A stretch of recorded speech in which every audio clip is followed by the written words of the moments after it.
Now to the latest developments on President Trump's promise to fast-track deportations of illegal immigrants in the U.S. Tonight, the Senate passing a bill that would require federal authorities to detain migrants accused of theft and violent crimes.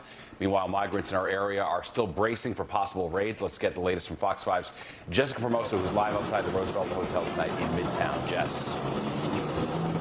Steve and Natasha, that's right. This would be President Trump's first law to sign. The bill passed late this afternoon, like you said, with some Democrats in favor. Now, the Laken Riley Act, which was named after the Georgia nursing student who was murdered last year by a Venezuelan undocumented man, passed the House 263 to 156 votes, with 46 Democrats crossing party lines to support it. The bill requires ICE to detain undocumented immigrants who have been accused of theft and violent crimes. Now, the president has to sign it into law, which we expect him to do so.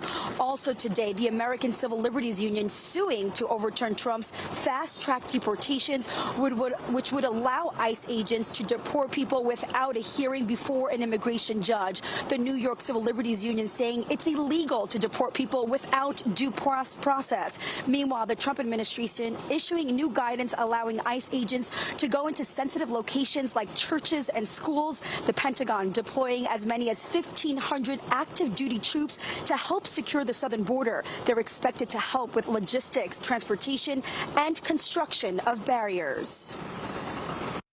This is an effort to grease the wheels of the deportation machine at the expense of the fundamental principle of due process. People who are arrested by ICE would not even have the chance to go to court to plead their case, which is a fundamental principle of due process, unless they can prove that they've been here for at least 2 years. So if you're in the country illegally, ICE can visit you. But right now, as we said repeatedly, and the President Trump's been clear, we're concentrating on the worst first, the public safety threats and national security threats. And just yesterday, in the last 24 hours, ICE arrested over 308 serious criminals.